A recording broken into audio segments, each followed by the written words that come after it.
Steinberg, Untitled Drawing, Ink on Paper. Originally published in The New Yorker, November 1, 1958. As far as I know, Aristotle was the first serious thinker to call our species the social animal. Of course he was right, but what does that mean? A host of other creatures are social, from ants and bees to monkeys and apes. What is unique about the human social animal?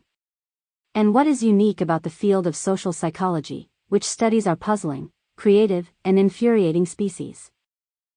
I have been a social psychologist all of my professional life, and before I entered this field or even knew what it was, I was an amateur social psychologist, eager to understand the mysteries of human behavior. As a Jewish boy growing up in the 1940s in the blue-collar town of Revere, Massachusetts, I wondered why some Catholic kids taunted me with anti-Semitic slogans and occasionally roughed me up. My son Joshua, who struggled in elementary school in the 1960s, wondered why some kids thrive in the classroom and others are suffocated by its competitiveness and regimentation. These early experiences, which caused both of us great pain, are also what drew us to the exciting field you are going to study in this book, a field that offers a scientific understanding of human social life and, more important, ways to improve it. There are many definitions of social psychology, but before I get to the one I prefer, let me offer some concrete examples of the human social animal in action. A college student named Sam and 4 of his acquaintances are watching a senatorial candidate make a speech on television. Sam is favorably impressed. He likes the female candidate better than the opposing male candidate because he thinks she is sincere. After the speech, one of the other students asserts that she was turned off by the female candidate and considered her to be a hypocrite. All of the others are quick to agree with this student. Sam feels puzzled and a trifle distressed. Finally, he mumbles to his acquaintances, "I guess she didn't come across as sincere as I would have hoped." A 10-year-old girl avidly consumes 2 bowls of Wheaties each morning because Michael Phelps, the Olympic swimming champion, is pictured on the box, implying that he owes his athletic prowess, in part, to eating that brand of cereal. A shopkeeper who has lived his entire life in a small town in Montana has never had any contact with real, live Muslims, but he knows they are un-American, disloyal, and likely to be terrorists.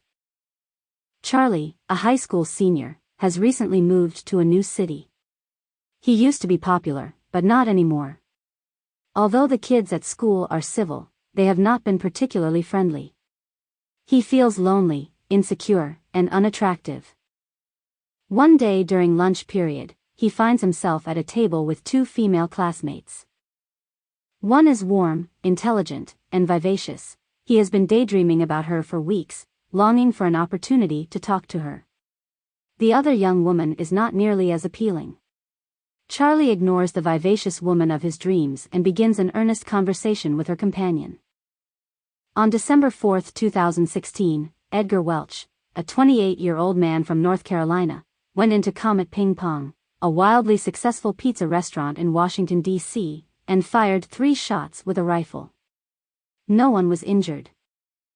Welch told police that he had read online that the restaurant was harboring child sex slaves and that he wanted to see for himself if they were there. He surrendered after he found no evidence for his belief, which had been generated by a conspiracy theory that went viral during the presidential election season. A white supremacist Twitter account had claimed that the New York City police had discovered a pedophilia ring linked to members of the Democratic Party, and that somehow Comet Ping Pong was at the center of it. The story was widely circulated by fake news websites. Welch later said that he regretted what he did but that he continued to believe the conspiracy theory. Kaya was asked in 2nd grade to name her favorite subject. Math, she wrote on the questionnaire. 1 year later, her 3rd grade class was assigned a similar exercise. This time the questionnaire asked, "What is your least favorite subject?" She wrote, "Math." In 1 year, Kaya had gone from a confident, excited student of mathematics to someone who dreaded it. On April 20, 1999, the corridors of a sparkling suburban high school in Littleton, Colorado, reverberated with the sound of gunshots. 2 Columbine High School students armed with assault weapons and explosives went on a rampage, killing a teacher and several of their fellow students. They then turned their guns on themselves. After the smoke had cleared, 15 people were dead and 23 were hospitalized, many with severe wounds. In the nearly 20 years since the Columbine High School massacre, hundreds of American adolescent boys have committed equally horrifying mass shootings at schools. What was once unthinkable has become commonplace. Steve, a college senior, is a cautious, even conservative, driver. He could be the star of a safe driving video, when he is alone in the car. However, whenever 2 or 3 of his buddies are with him, Steve's behavior gets riskier. When he sees the light turn yellow a half block away, he often hits the accelerator, hoping he can get through the intersection before the cross-traffic moves. In 1939, Oskar Schindler, a greedy German businessman, joined the Nazi Party and set out to profit from the destruction of Jews during the barbaric reign of Hitler's Third Reich. After exploiting the labor of Jewish inmates at Auschwitz for several years, Schindler had a change of heart and began to use his factory as a way to save more than 1,000 Jews from death. In doing so, he risked his life and spent all of his wealth to save others, a story told in the book and Oscar-winning movie, Schindler's List. Emerging from the theater after watching this movie, my son Joshua was approached by a panhandler asking for spare change. Contrary to his habit of ignoring people looking for handouts, Joshua, still a financially strapped student, reached into his pocket, pulled out all the bills, and without counting or examining them, gave them to the panhandler. Douglas McCain grew up in Minnesota, played basketball in high school, and wanted to be a rapper. Friends remember him as a goofball, a really nice guy, and a good person. So they were shocked when, at age 33, McCain joined ISIS, the militant terrorist group, and died in the Middle East, waging war against his own country. Thousands of other apparently ordinary young men and women from Western countries have also left their homes to fight and die in Syria and Iraq as Islamic jihadists. In the 1940s, when I was in elementary school, I had a close African American friend named George Woods. At the time, George referred to himself as a colored boy and confided to me that he, like many black children at the time, felt inferior to his white friends. He had many reasons for this feeling, starting with the direct experiences of prejudice that the dominant white community inflicted on him. But George's feelings of inferiority also came from indirect sources, such as the portrayal of African American adults in radio and television as naive children, lazy, illiterate, but rather cute. If films had black male actors at all, they were portrayed only as a stereotypical, colored man, usually a chauffeur or menial worker, who was often made the butt of ugly jokes. Imagine what George felt while watching these racist films in the company of his white friends. He never told me how he felt, though. Things change. George Wood's grandchildren, growing up in the 21st century, live in a different world than he did. He would never have envisioned that one day black actors would be cast in serious roles and win Academy Awards, that segregation and discrimination would be illegal, or that black people would be able to enter all professions, including the presidency of the United States. Yet we should not be complacent in the belief that changes move in a linear, humanistic direction.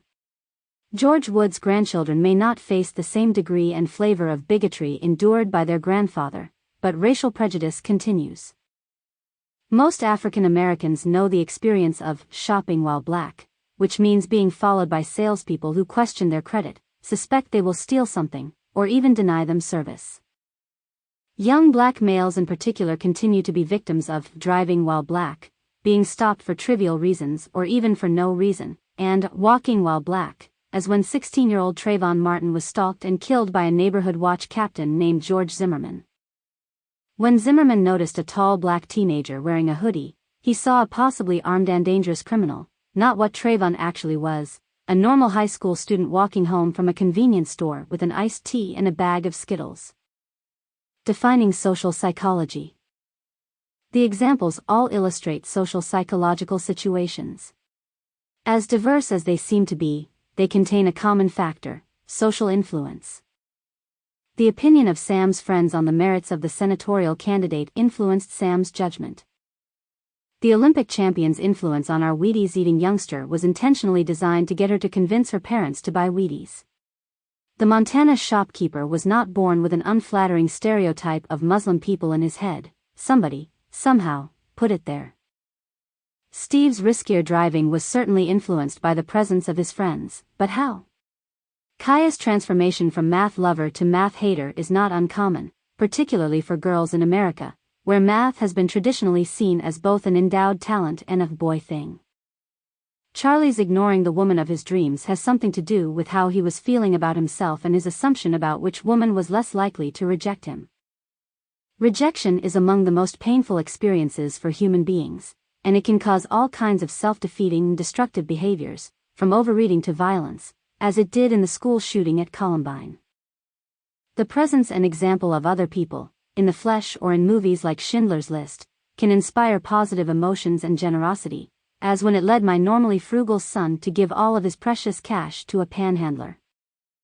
Social psychology also tackles some of the most disturbing questions that plague society, from racism and other forms of prejudice to the success of terrorist groups like ISIS in recruiting young people, many who have no spiritual or family connection to Islam. What forces persuade them to leave their homes and families and become suicide bombers? The answers involve age, personality dynamics, social identity, persuasion tactics, and other powerful factors you will learn about as this book unfolds. You will see that ISIS takes advantage of many of the same influence strategies used by great coaches to create winning sports teams and by successful elementary school principals to lift the achievement of their students. Understanding people's social motivations can be used for good, for evil, for winning reality TV competitions, for anything in which social influence matters, which is pretty much everything. Our definition of social psychology, therefore, is the scientific study of the influence of the real, imagined, or implied presence of others upon our thoughts, emotions, beliefs, and behavior, and of how we influence others. Social psychology. The scientific study of the ways in which people's thoughts, feelings, and behaviors are influenced by the real or implied presence of other people. How are we influenced? Why do we accept influence, or, put another way, what's in it for us? What are the social motives that make us susceptible to what others think, say, and do? What factors increase or decrease the effectiveness of social influence? Which ones increase or decrease the permanence of the effects of social influence? Can the same principles be applied equally to our opinion of a senatorial candidate as to the school subjects that young children prefer? How does one person come to like another? Is it through these same processes that we choose Wheaties over granola? How does a person develop prejudices against an ethnic, religious, or racial group? Is prejudice akin to liking but in reverse, or does it involve an entirely different set of psychological processes? Many people are interested in questions like these because we all spend a good deal of our time interacting with other people, being influenced by them, influencing them, being delighted, amused, saddened, disgusted, frustrated, and angered by them. It is in our nature to develop hypotheses about why people do what they do. In that sense, everyone is an amateur social psychologist. Although most amateurs test these hypotheses to their own satisfaction as they interact with others, these casual tests lack the rigor and impartiality of careful scientific investigation. To be sure, sometimes the results of scientific research correspond with what most people already believe to be true. This is not remarkable. Conventional wisdom is usually derived from shrewd observations that have stood the test of time. But sometimes that conventional wisdom leads us astray.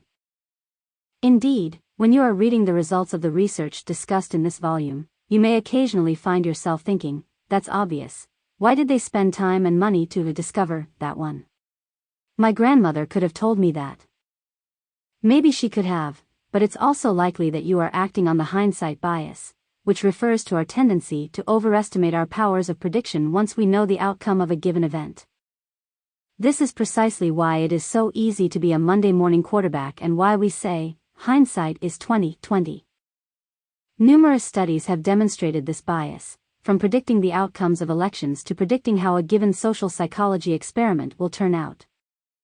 In fact, social psychological findings seem far more obvious to college students who've been told what happened in a study than to students asked to predict what will happen. Everything is clearer in hindsight. Hindsight bias. our tendency to overestimate our powers of prediction once we know the outcome of a given event.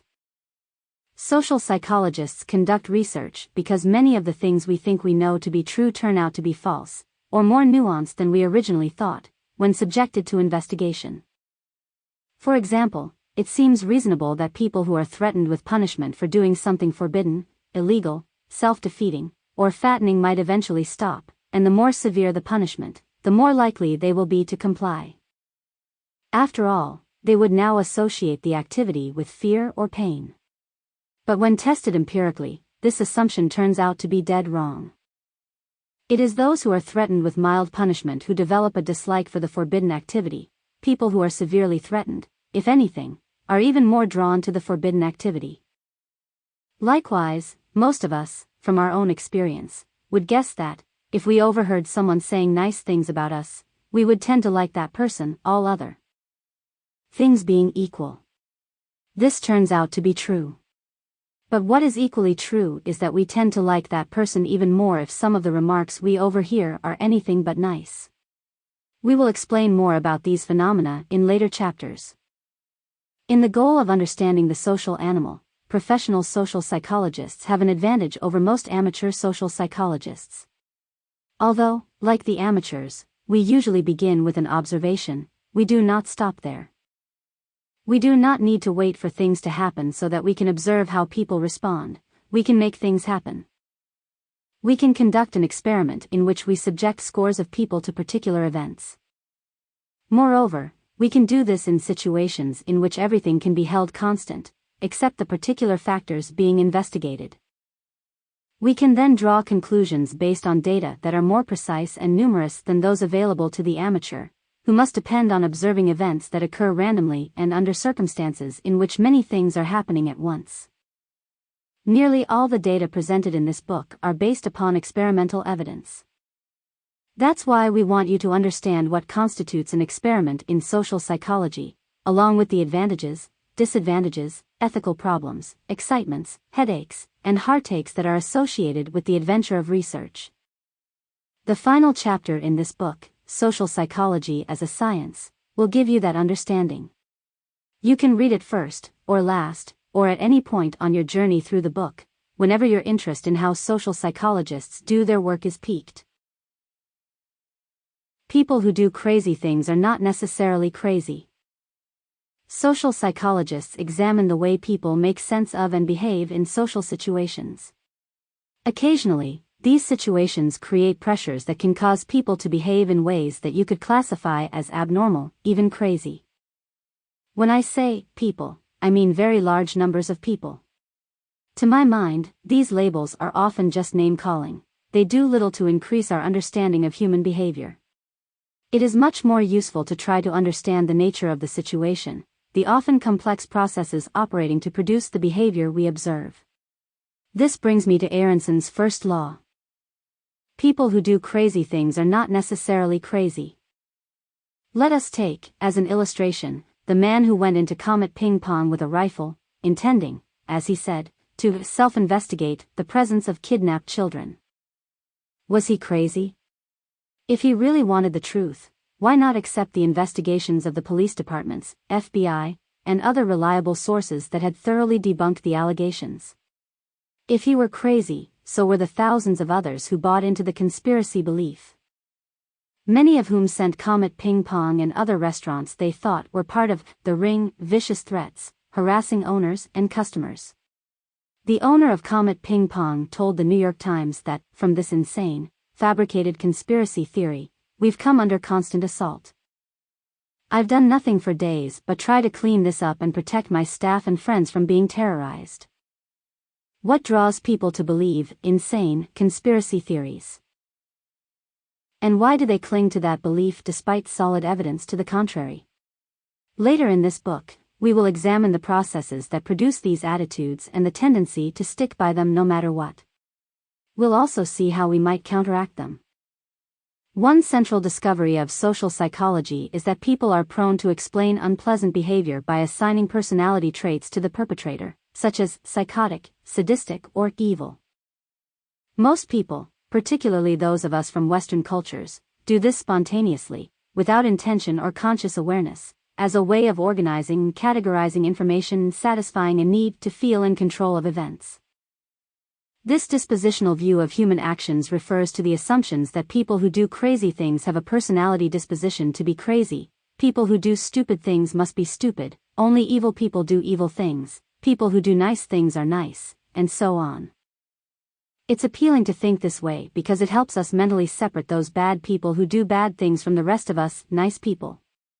This belief may comfort us when we think about unpleasant behavior, because, as nice people, we would never do such a thing. Yet that assumption is often a mistake, an oversimplification, and we pay a price for it, as you will see in Chapter 2. Dispositionalism can make us smug about our own invulnerability to pressures that could induce us to behave stupidly, crazily, or cruelly. It moves the focus off of improving situations and onto a narrow approach to fixing people. Is a manager worried about employees who steal? Let's give everyone a personality test to try to diagnose who will steal in the future, and never mind whether our employees are stealing because they feel overworked, resentful, and underpaid. Are we worried about students who might become violent? Let's give everyone a personality test and try to predict which of the unhappy or bullied kids we identify might erupt one day, and let's not ask questions about the world in which those kids struggle every day. Of course, I am not saying that psychosis doesn't exist. Some personality traits and mental illnesses do affect people's behavior. Nor am I saying that all people are the same and respond exactly as crazily to the same social pressures. What I am saying is that some situations can cause a surprisingly large proportion of us, normal, adults to behave in unexpected, unappetizing, and sometimes abnormal ways. It is of paramount importance to understand what is going on in those situations that can produce unpleasant or destructive behavior. An illustration may be useful. What kind of person murders their own child? Crazy? Desperate? Evil? Surely there must be something psychologically wrong with the brain or character of such a person. In 1977, the Reverend Jim Jones, a charismatic leader of the People's Temple in San Francisco, convinced his followers to uproot their lives and move to Guyana in South America to establish a humanistic paradise, a utopian community where people of different racial backgrounds could live in harmony. When, in 1978, the existence of the group was threatened by a congressional investigation, Jones decided to end the crisis by asking the group to perform a revolutionary act, killing their children and then themselves. Vats of poison were prepared, and amid only scattered shouts of protest or acts of resistance, mothers and fathers administered the fatal mixture to their infants and children, drank it themselves, and laid down to die. When one person kills their own child, it's reasonable to ask if they are mentally ill. When 613 parents murder their children in one place, we are forced to look beyond mental conditions and personality traits and consider the nature of the situation that caused them to do this. Of course, we could call them crazy and feel complacent that we would never do what they did. However, before these people moved to Guyana, none of their neighbors, friends, or relatives would have thought of them as anything other than ordinary, sensible people who belonged to a supportive, tightly knit church community. The Jonestown Massacre, as it became known, is a reminder of the often powerful yet frequently hidden role of social influence in determining what human beings think, feel, and do. Helping us appreciate this more complex situational view of human behavior, the many ways social context influences what we do, is the central contribution of social psychology, one whose value I hope will become apparent in the pages that follow. 2. Social cognition. Saul Steinberg, Untitled Drawing, Ink on Paper. Originally published in The New Yorker, August 29, 1953. During the Middle Ages it was not uncommon for European pedestrians to be hit with human waste as they walked down the street. City dwellers at the time would occasionally empty their chamber pots, containers full of urine and excrement, by hurling the contents out the window into the street below. The sewage would sit there, breeding pestilence and disease, until street cleaners hauled it away, often for use as fertilizer. To the modern mind, this system seems gross and senseless, especially when you learn that earlier civilizations, like the Greeks, Romans, and the Mayans, had developed far better systems, with indoor plumbing, even flushable toilets. Why trade indoor plumbing for a chamber pot? People at the time were convinced of many things that were simply not true, that nudity was sinful, that an unclothed body left one vulnerable to attack by evil spirits, and that evil spirits made people sick. Daily bathing, made famous by the Romans in their beautiful public baths, was discouraged and replaced by washing the hands and face and other publicly viewable parts of the body. These superstitions had two notable effects. First, nearly everything and everyone smelled awful. As one writer described it, the peasant stank as did the priest, the apprentice as did his master's wife, the whole of the aristocracy stank, even the king himself stank like a rank lion and the queen like an old goat, summer and winter. Second, indoor baths eventually fell into disrepair and citizens lost the skills needed to maintain plumbing. So the primitive sewer systems and chamber pots were, for a time, the best solution to a self-inflicted problem. It would take several hundred years for the spirit theory of disease to yield to science, which identified microbes as the invisible culprits that make people sick. My point here is not to explore the inner workings of the medieval mind, nor to describe modern advances in health and hygiene. Instead, I tell you this story to raise a larger question: to what extent do we moderns behave like the users of chamber pots centuries ago? Every generation can look back at the foolishness of its forebears and find plenty of reasons to feel smug. In the Victorian era, the same doctors who would have chuckled at the thought of people being afraid of bathing and ghosts nevertheless believed the nonsense of their own time. Medical journals warned that women who read novels were at risk of becoming sick, infertile, and even insane. We human beings like to see ourselves as rational animals. But we are capable of holding on to many unwise beliefs, and we suffer for it. Millions of people still refuse to believe the overwhelming scientific evidence that human beings are causing global warming and massive climate change. It's a hoax perpetrated by the Chinese, some say, or, sure, the Earth is warming, but not because of anything people do. As a result, glaciers have continued to melt, sea levels have continued to rise, storms have become more frequent, insect-borne diseases are proliferating, and thousands of people die each year from these changes. In the United States, thousands of people still deny the overwhelming scientific evidence that vaccines for children do not cause autism, and many parents have refused to vaccinate their young children. As a result, fatality rates from measles and whooping cough have risen among unvaccinated populations. Once thought to be eradicated, these deadly diseases are making a comeback. A major area within social psychology is social cognition, the study of how people come to believe what they do, how they explain, remember, predict, make decisions, and evaluate themselves and others, and why these processes so frequently produce errors.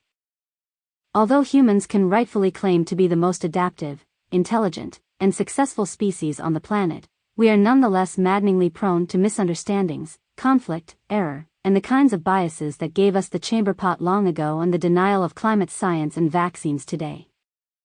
Social cognition. The study of how people think about the social world and make decisions about socially relevant events. This chapter will tell the story of our social brains, which, over eons of evolution, have created a great paradox and dilemma of human life. Evolution endowed us with brains that became well adapted to life in small hunter-gatherer groups, providing us with efficient cognitive shortcuts, biases that made life easier and safer, and dispositions to cooperate and care for one another. Yet as we survey today's complex, interconnected, multicultural planet, we can see how those very mechanisms often backfire, leading us to make bad decisions, stay stuck in our biases, and fight with one another out of prejudice and hatred. If you think that we use our powers of reason to determine the truth, you are in for frustration when you see how immune to facts people become when they disagree with you. Much of the time, we use reason, facts, and critical analysis not to form our opinions but to confirm what we already see, feel, or believe. As the novelist Anais Nin put it, we don't see things as they are, we see them as we are. To a great extent, how we make sense of the world depends on a combination of our intuitions, our personalities and ways of perceiving the world, and a set of fundamental social motives. Cognitive and social limitations are built into the ways our minds work, but if we learn to recognize them, we can avoid being enslaved by them. We can begin to think a little better, make smarter decisions, and organize our lives more intelligently. I hope this chapter will help you think about yourself and your fellow humans with a bit more humility and compassion, qualities that will bring us closer to being true Homo sapiens. Evolution and the biased brain.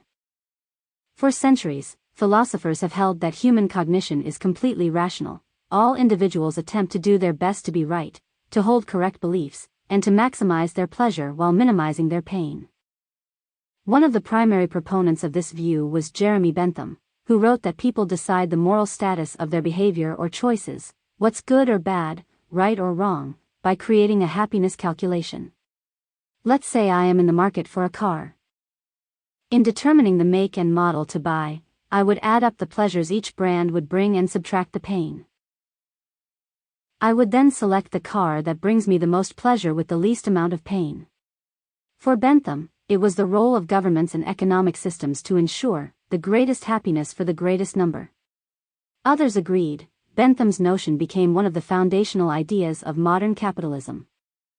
Do ordinary people think this way? Sometimes, sure. Many of us adopt Benjamin Franklin's advice about how to make wise decisions, by writing down their pros and cons. However, that method requires that the person has accurate, useful information and the mental resources to think rationally. But these conditions do not often exist in everyday life. Why? For two reasons. First, no one gets a God's eye view of the world, a perspective that is all-knowing and free from bias. Take that car purchase. I don't know all the facts about the car's pros and cons to begin with, and I have heard some bad stories about car dealers and their tactics. Further, my view of the car is limited. What I know about it comes primarily from advertisers, who are motivated to exaggerate its positive features, and from what I learned on the internet.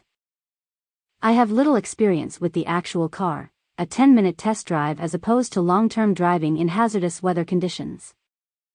If something as common as a car purchase can be fraught with missing and misleading information, imagine the difficulty people have when it comes to making more monumental decisions, such as whether or not to get married or what kind of work to choose. Second, even when data are both available and reliable, I simply do not have the time to conduct a full-scale analysis of every problem I encounter. Suppose I go ahead and spend 10 hours doing research and weighing alternatives for that car. But in the meantime I have a dozen other decisions to make. What am I doing for lunch? How should I revise my lecture notes? Which job candidate is best to hire? Does my daughter really need those expensive braces on her teeth?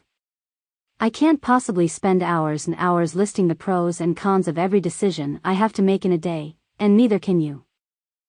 That's why most of us are cognitive misers. We seek ways to conserve cognitive energy and simplify complexity. We take shortcuts and use rules of thumb. We ignore some information to reduce our cognitive load, we overuse other information to keep from having to search for more, or we just go with our initial intuitions and accept a less than perfect alternative because it is good enough. The strategies of the cognitive miser may be efficient, and sometimes our intuitions can lead to good decisions. But if unchecked, these strategies invite serious errors. Cognitive misers. The idea that people look for ways to conserve cognitive energy, they do that by attempting to adopt strategies that simplify complex problems. How thinking about thinking has evolved. Although psychologists have made enormous progress in the past few decades, nobody yet fully understands how or why brains produce conscious experience, or how the brain gives rise to a sense of self. When describing things we don't fully understand, we turn to metaphors. We compare things we don't understand to things we do understand. Metaphors can be helpful, but if embraced uncritically, they can also be misleading. Whenever people have attempted to explain how the mind works, they've used metaphors derived from the technology of their day. Plato famously described the human psyche as a charioteer steering a chariot pulled by two horses, one horse representing reason, the other desire. In the 1800s, the brain was compared to a telegraph, and in the 1900s to a telephone switchboard. With the advent of computers, psychologists began to describe the functions of the mind as being comparable to a Mac or PC. Just like a computer, the human brain is said to store and retrieve memories. Departures from rational thinking are often described as bugs in an operating system, or the result of our limited processing capacity, or a reduction in cognitive bandwidth due to stress.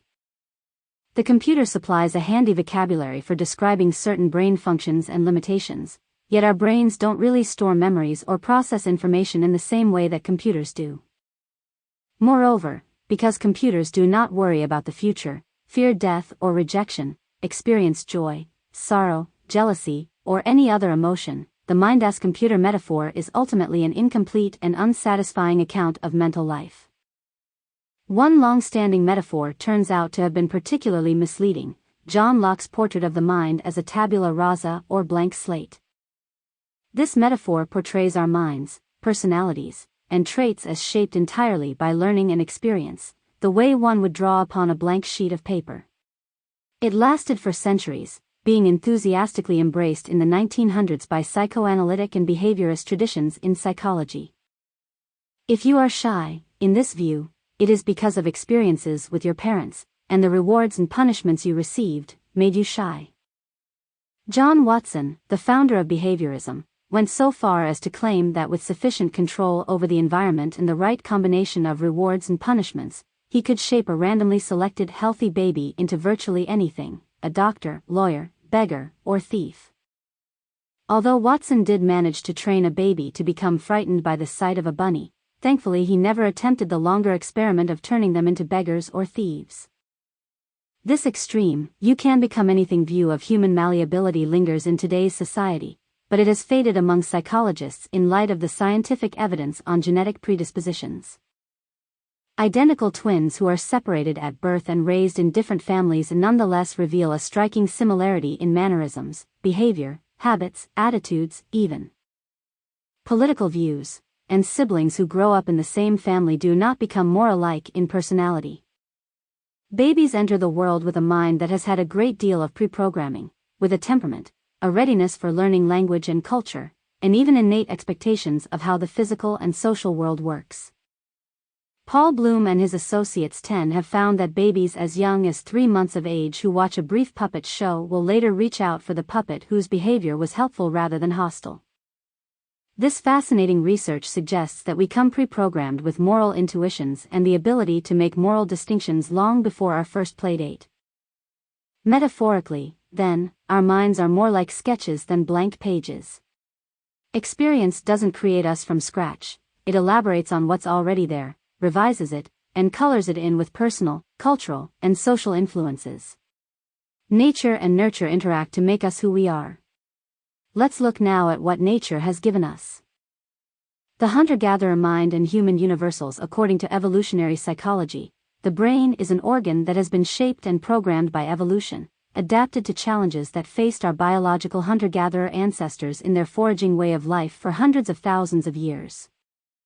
11 Evolution rewarded traits and tendencies, including intelligence, physical strength, sex drive, and risk-taking, that allowed our ancestors to survive long enough to pass on their genes to their children. Most social psychologists now embrace this perspective, which has shed enormous light on the way we understand the human mind. Consider the fascinating discovery that the anthropologist Robin Dunbar 12 made while he was delving into the grooming habits of primates. He found a strong relationship between the size of an animal's group and the size of the animal's neocortex. The neocortex is the part of the mammalian brain that evolved last and houses many of its advanced functions. In humans it makes up over 3/4 of the brain's volume, and within its many folds lie the regions responsible for higher-order processes, such as self-awareness, conscious thought, problem-solving, self-control, and language. The especially large size and complexity of the neocortex, and the abilities it gave early humans, enabled us to form larger cooperative groups than other mammals and transmit our knowledge through culture. Dunbar discovered that our brain size appears to set a limit of about 150 people with whom we can have stable, meaningful relationships. Human communities function optimally when they do not exceed this number by much. Group life confers tremendous advantages, like food sharing and protection, but it also imposes cognitive challenges, like learning and remembering important information about members of a group, who is apt to steal your food or your mate. It takes a big brain to house all the information about other group members and the variety of ways they act. That's why, when tribes of hunter-gatherers grew larger than 150 members or so, group life became more difficult and stressful, and the tribes tended to splinter into smaller ones. Has modern life changed this reality? It would be reasonable to assume that with media and technology we could easily enlarge our social circle far beyond this natural limit, now that we can reach thousands of others with a post or a tweet. Still, here's the question: how many of your online friends or followers do you actually have meaningful interactions with? At any given point in time? It turns out that few people have two-way communications with more than 150 people. That limit holds true even in the era of Facebook and Twitter, despite the fact that we do appear to derive some self-esteem from having hundreds or even thousands of friends or followers. Point 13. A useful implication of knowing the 150-person limit is that human organizations function better when they don't get too large, when they can operate like communities rather than bureaucracies. Small schools have lower rates of violence and absences, better relationships, and higher quality learning than larger, impersonal schools do. Point 14. Being mindful of the nature and limitations of our evolved hunter-gatherer minds provides ways of optimizing our lives and institutions. The long process of evolution has produced other human universals, traits, behavioral tendencies, motivations, and emotional systems that all humans manifest regardless of their culture. In all societies, certain facial expressions indicate the basic emotions of fear, happiness, anger, sadness, disgust, and surprise. People prefer close kin over distant kin and prefer distant kin to strangers. People live in family units, where the males are older than their female mates. On average, males are more physically aggressive than females, and most activities are divided by gender, with women doing more childcare. All societies have some form of religion, lists of taboo words, and norms of conduct. In all societies, people make toys for children, tell stories and myths, make music, engage in malicious gossip, and practice age-related rites of passage. The existence of such universals points to the centrality of group life for the survival of our species. These adaptations exist everywhere because they facilitated living in groups, and living in groups was critical to our survival. The impact of the evolutionary view of the human mind cannot be overstated. Only in the last 20 or so years have social scientists fully accepted the argument that many of our illogical, maladaptive tendencies and motivations, as well as generous, compassionate, and touching ones, are rooted in their survival value from the era when we lived in small groups of hunter-gatherers. But the same fictions, errors, and departures from rationality that served us well as hunter-gatherers can get us into trouble in today's complex, multicultural world. The rules of the game have changed, but our evolutionary predispositions have not. Point 15. Because we have always needed other human beings to survive, we evolved to be extremely social and group-oriented, good team players like bees, but also good competitors like chimpanzees. We are wired to connect, cooperate, conform, and harmonize with members of our group, but also to compete to gain resources and status within our group. We are wired for prejudice and aggression, to be wary of and hostile toward outsiders and those whom we perceive as threats. Our brains developed rapid mental processes to alert us to danger, to decide quickly who was friend or foe, and to ready us to fight with or flee from perceived enemies. These tendencies helped keep us alive when we fought with stones and clubs, but over the millennia the human tendency to see the world in tribal, us and them terms has laid the foundation for conflict, political division, hatred, and war. Point 16. The brain's built-in biases. As you see, many of our mental quirks and glitches are not just foolish or random mistakes, nor are they flaws in the design of our brains. The human brain was designed to work efficiently, but some quirks and biases emerged along the way. A characteristic one is the bias blind spot, the belief that we are more objective and less biased than most other people.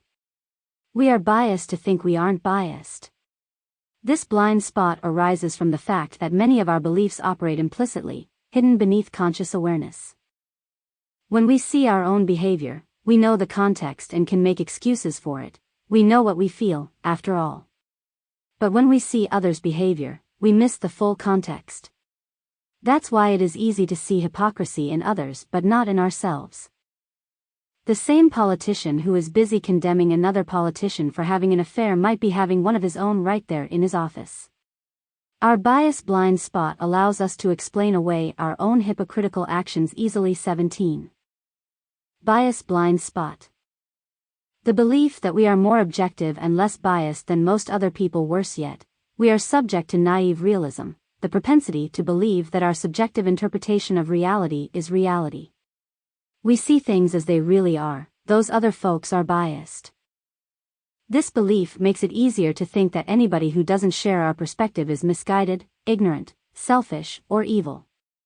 History demonstrates, all too often and tragically, how much easier it is for people to commit acts of hatred and cruelty if they are certain that they are absolutely right and others are wrong. 18. Of all the mind's biases, the confirmation bias is central to how we see the world and process information. We notice, remember, and accept information that confirms what we already believe, and tend to ignore, forget, and reject information that disconfirms what we believe. In an experiment by Mark Snyder and William Swan, 19 female college students were told that the person they were about to meet was either an extrovert or an introvert. They then were asked to prepare a set of questions that they would like to ask this person to get to know him or her. What types of questions did they ask? Students who thought they would meet an extrovert were more likely to ask questions that confirmed their expectation. Such as, what do you do to liven up a party? And, in what situations are you most talkative? Those who expected to meet an introvert were likely to ask questions like, in what situations do you wish you could be more outgoing? And, what things do you dislike about loud parties? Notice that whatever the respondent answers, the questioner's hypothesis about the person is likely to be confirmed. That is, a person who isn't especially introverted or extroverted will appear to be extroverted when they answer the first set of questions and introverted when they answer the second set. Confirmation bias. A tendency to seek confirmation of initial impressions or beliefs. The confirmation bias helps explain why people cling tenaciously to debunked beliefs. They look for any scrap of evidence to support their wish to be right, so they do not have to change their minds. In our evolutionary past, this bias would have been adaptive, leading our forebears to have an, if it works, stay with it, strategy. But in the modern world, sometimes that strategy can lead us into dark alleys and dead ends. The egocentric bias. Human beings are a social species, but we are also egocentric. We tend to place ourselves in the center of our own universes. That's why people remember new information better when they can apply it to themselves than if they think it only affects other people. 20. If they are working in groups, they tend to focus on and recall their own performance better than the performance of their teammates. And when people play an active role in generating information, they recall that information better than when they receive it passively. You can see the egocentric bias in yourself if you have ever felt absolutely sure that the entire world has seen that pimple on your face or is gossiping about the bad hair day you're having. Many teenagers dread going to school if they suddenly have a flaw that they are sure everyone will notice. Social psychologists have found, however, that such worries are usually greatly exaggerated.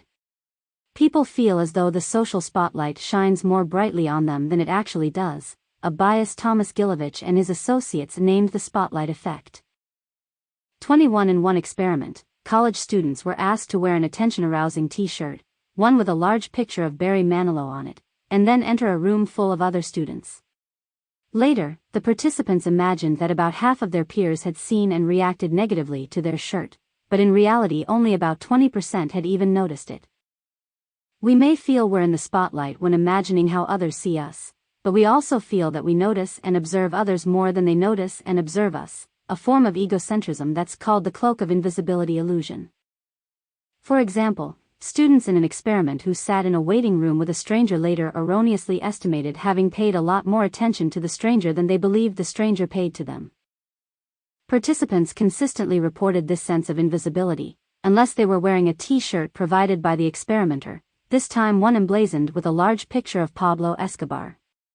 The moral of the story is that it is very difficult to move beyond our own perception of reality when we're estimating how others see things. The egocentric bias can lead us to uncritically accept flattery and falsehoods. The great showman P.T. Barnum is credited with saying, "There's a sucker born every minute," and his name now applies to a common psychological phenomenon. The Barnum effect refers to the fact that when people are given vague, all-purpose descriptions of themselves that could apply to almost anyone, they usually say, "Incredible. That's me exactly." This effect helps explain why so many people mistakenly believe in the accuracy of astrology, fortune-telling, and even some pop-psych personality tests. 22. Suppose I were to examine your astrological chart and tell you, you are quite reserved in unfamiliar social situations. You view life with a mixture of optimism and pessimism. You have an open mind but can take a firm stand when the situation calls for it. Would you think me a particularly talented reader of the stars and your own personality? A moment's reflection will tell you that this description fits almost everyone. But because of our tendency to think egocentrically, most of us will feel it is a perfect description of us. Why bad is stronger than good? A curious feature of the evolved human mind is that it is oriented toward negativity. We tend to focus more on potential threats than blessings, a tendency often called the negativity bias. We are quicker to find angry faces in a crowd than smiling ones. Negative interactions at the office are far more influential than positive ones, and employees are likely to remember their boss's negative statements and behaviors more than their positive ones. Negative feedback has a more powerful emotional impact than positive feedback. Bad news is shared more readily and frequently than good news. 23 People who win money in a lottery will enjoy a spike in happiness but eventually return to their pre-lottery happiness set point. 24 The same thing happens after losing money, failing a test, or other negative events.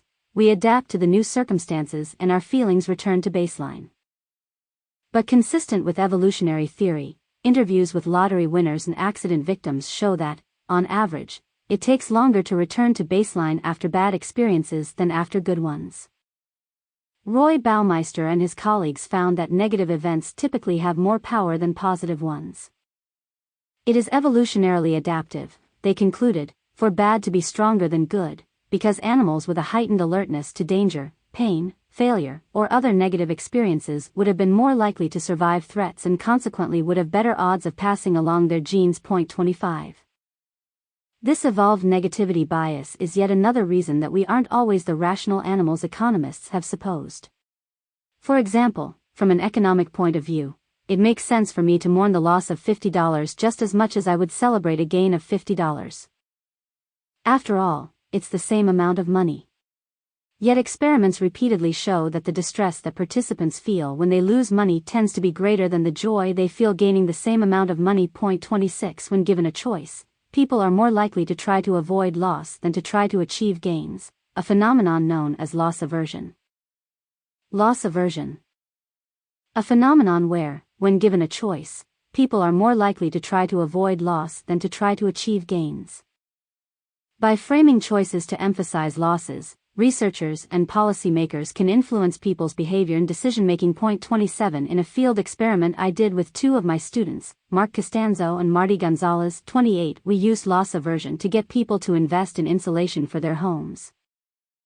In one condition, after examining each home, energy experts gave each homeowner a detailed description of how much money they could be saving each year on heating bills by insulating. In the other condition, auditors provided the same information but informed the homeowners of how much money they were losing every day. That doing nothing was akin to throwing money out the window. Homeowners in the loss condition were twice as likely to invest the money to insulate their homes as those in the save condition. Understanding the negativity bias shows us a way out of it.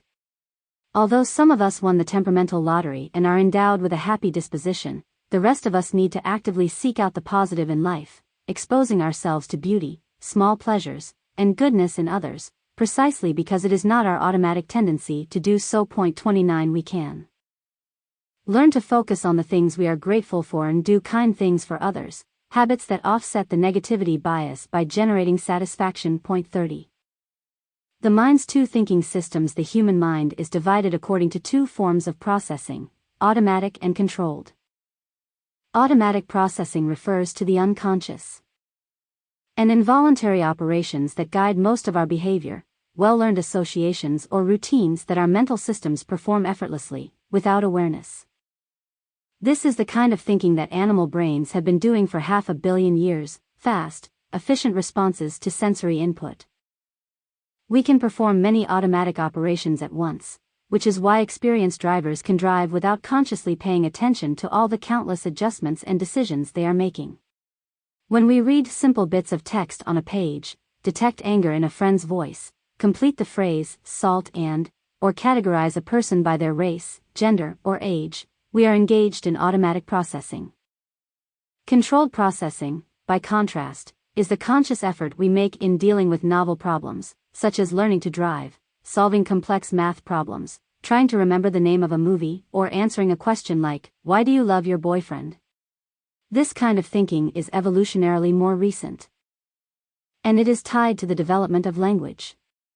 It is slower and sequential, we process one thought after another rather than several in parallel. In his influential book Thinking, Fast and Slow, the Nobel Prize-winning psychologist Daniel Kahneman 31 describes these two systems and spells out the implications of their operation for a wide range of psychological phenomena. Most decisions involve a two-step process. Our automatic system first produces a quick and dirty assessment of reality, an intuition, a feeling, an unthinking preference. Then, if we are motivated and if we have access to valid information, we use more controlled or deliberate thinking to modify the initial impressions. We do this all the time, for example, when deciding whether an idea is as useful as we intuitively assumed, whether a situation is safe or dangerous, or whether our neighbor is being thoughtless or intentionally malicious. Because controlled processing demands more time, focus, effort, and energy than automatic thinking, it is prone to fatigue and distraction, and therefore we are attracted to shortcuts. When this happens, our first impressions and impulses may go uncorrected. Moreover, unlike automatic processing, controlled processing cannot do two things at once. This is why so many studies have shown that, despite what you egocentrically believe about your own abilities, it is impossible to multitask effectively. 32 human beings are usually pretty proud of our controlled processing skills, but Jonathan Haidt 33 estimates that our conscious reasoning, the stream of words and images of which we are fully aware, represents only about 1% of our thinking. The other 99% occurs outside of awareness, but that's the percentage, he argues, that actually governs most of our behavior. By understanding how evolution has shaped our cognitive processes, we can approach social problems with greater understanding. We turn now to some social characteristics of our minds that are of special relevance. Evolution and the social brain. I've always been fascinated by how fascinating other people are. We all are, actually. No one needs to be bribed into indulging in gossip, even gossip about people they will never meet. In fact, we pay to do it. The magazine with the largest readership and the most advertising revenue in America is People, a publication that shares the details of lives of celebrities, strangers we may feel we know, but with whom we have no relationship. People pay for people even when they can indulge their gossip quotient on the internet 250 times a day. Another marker of how our brains are wired to be social is how readily we interpret things in human terms. People frequently see faces in unlikely places, on the surface of the moon, on potato chips, on a slice of toast, or famously, on a cinnamon bun, which showed the alleged face of Mother Teresa. We connect random stimuli into meaningful patterns, and much of the time those patterns involve people, most likely because people are on our minds. Point 34. In a classic demonstration of this tendency, Fritz Heider and Marianne Simmel 35 showed college students a brief animated film in which a few geometric shapes move around the screen, in and around a large rectangle, in randomly determined ways. The students were simply instructed to watch the movie and write down what happened. One of the 34 movie watchers described the film literally: a large solid triangle is shown entering a rectangle. It enters and comes out of this rectangle, and each time the corner and one half of one of the sides of the rectangle form an opening. That guy was on his own. Nearly everyone else read more into it, telling a story about people, like this one. A man has planned to meet a girl, and the girl comes along with another man. The first man tells the second to go, the second tells the first, and he shakes his head. Then the two men have a fight, and the girl starts to go into the room to get out of the way and hesitates and finally goes in. She apparently does not want to be with the first man. The first man follows her into the room after having left the second in a rather weakened condition leaning on the wall outside the room. The girl gets worried and races from one corner to the other in the far part of the room. This was in response to seeing a film about rectangles and triangles. Our minds are rarely satisfied with reporting the world as it appears. When asked what happened, we make up stories readily and automatically. We go beyond the information given to attribute human intentions, motives, and personalities, even to geometric figures, inanimate objects, and increasingly in today's world, robots. We treat our 2D2, Siri, and Alexa as if they were human. For another window on your social brain, think about this. Where does your mind go when it goes wandering? Where is it wandering to? What do you think about when you are off task? The default mode network is a set of interacting brain regions that are active when not directed to a task or focused on the outside world. This network is also active when we're explicitly thinking about people.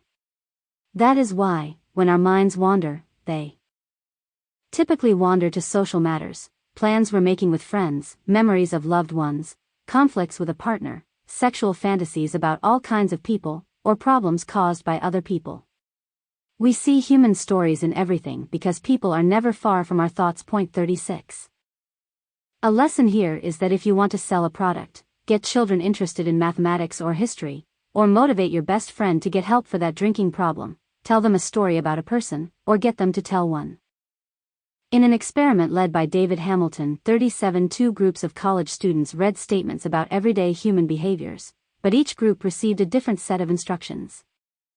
One group was instructed to remember the information because they would be tested later for recall. The other group was told to form an overall impression of what the person who was doing these things was like. This second group was not warned about the recall rest. What happened? The impression formation group remembered more facts than those who were trying to memorize facts for the recall test. Thinking in people terms improves memory because when a task is framed around people, the default mode network gets involved, which in turn helps store the memories. Why social pain hurts so much. My heart is broken. My feelings are hurt. Despite the obvious differences between a broken heart and a broken leg, the fact that human beings talk like this suggests that social pain, the sting of rejection, humiliation, or insult, hurts like physical pain. Think of a time when you were rejected or publicly shamed. It's likely you felt this physically, a twisting feeling in your gut, perhaps, or hotly flushed cheeks. It may be hard to believe this when you are suffering after a breakup, but the ability to feel social pain had survival value for early humans. 38 Our large brains require big heads to house them, which means that human babies must be born relatively immature, while their heads can fit through the birth canal. They are unable to feed or fend for themselves while their brains and bodies develop outside the womb. Therefore, they must stay close to caregivers for food and protection, and this kind of connection to others remains critical throughout life to ensure safety and access to resources. Emotional pain served the purpose of making sure people cared when social connections were broken or at risk. Individuals untouched by separation or rejection wouldn't have lasted long. Naomi Eisenberger and Matthew Lieberman 39 scanned the brains of college students with functional magnetic resonance imaging, a procedure that identifies active brain regions by tracking blood flow, while each student played a game of three-way cyberball catch with two other players. At one point the two other players would exclude the scanned person from the game, no longer tossing her the ball. The fMRI revealed a pattern of activation in the excluded student's brain parallel to that seen when people endure pinpricks, electric shock, or other experimentally induced physical pain. This result suggests that the mental system involved with human connectedness attached itself to the system already involved with signaling physical pain. It explains why insults, shunning, and name-calling are no less serious than physical injury. Children who are rejected or teased in school can suffer severe and enduring effects. In fact, many adults remember experiences of rejection in childhood much more vividly than physical punishment. Point 40. The us, them thinking of tribal minds evolution has shaped our minds to be tribal, exquisitely tuned to categorizing other individuals as part of us or part of them. As soon as we see an unfamiliar person, we instantly put them in a box. Are you dangerous? Do you have hostile intent? Are you attractive? Are you competent? Are you cold and rejecting or warm and inviting? 41 Ultimately, we ask, are you one of us or one of them? It doesn't take much to engage us, them thinking. My son Josh loves to tell the story that many years ago, when he and his 3 siblings were kids, they often competed with one another for my wife's and my attention or for the last piece of pizza, or argued about whose turn it was to empty the dishwasher, but mostly it was just 4 kids pursuing their own interests and agendas. Yet outside the house, on a family vacation or in some unfamiliar place, they were transformed into part of a team, a family united by an us-against-the-world feeling. An old Bedouin proverb says, me against my brother and I against my cousin, and all of us against the stranger. This proverb perfectly captures how our tribal minds divide the world into gradations of us and them. In a classic line of research, Henri Tajfel 42 explored the effects of dividing objects and people into groups. A Polish Jew who fought for the French army against the Nazis and ended up in a German prisoner of war camp, Tajfel developed a keen interest in social identity. Later, when he became a social psychologist, he developed social identity theory, which described how our most important memberships in religious, political, regional, national, or occupational groups feed a sense of belonging and self-worth and shape our thinking about people in and beyond our group. Tajfel's research revealed that once we divide people into groups, our minds automatically lead us to exaggerate the differences between us and them, rather than notice similarities. Whereas we tend to see people in our group, the in-group, as a collection of unique individuals, we tend to see those in the out-group as more alike. They're all the same, people often say, or, they all look alike to me. In fact, they often do look alike. That is a common perceptual glitch. White people who evaluate a photo array of faces will have more trouble distinguishing them from one another if the faces are Asian or black than if they are white. Asians have precisely the same trouble distinguishing between the faces of blacks or whites. You can imagine how this bias might impair accurate eyewitness identification. White eyewitnesses are significantly more likely to mistakenly confuse one black person for another. 43. In-group. Our group, the one with which we identify and feel we belong. Out-group. A group with which we do not identify, the members of which we tend to see as being all the same. We are also far more charitable in judging members of our own group than when judging them. We not only see people in our group as being more varied, we see our group as being better and more deserving. This in-group bias confers feelings of pride and esteem. We distort our perceptions of the world so that our group looks better than others, and we feel better because we are part of it. Favoring our own group may seem perfectly reasonable given that we often choose to be in the group based on real differences in tastes, values, beliefs, and political ideology. Yet human beings are so naturally inclined to divide the world into us and them that in-group bias emerges even when group membership is based on differences that are trivial, even meaningless. Tajfel 44 randomly divided complete strangers into groups labeled Group X or Group W. These strangers never interacted during the study, and their actions were completely anonymous, yet they behaved as if those who shared their meaningless label were their good friends or close kin. In study after study, on the basis of group assignment alone, participants prefer those who share their label.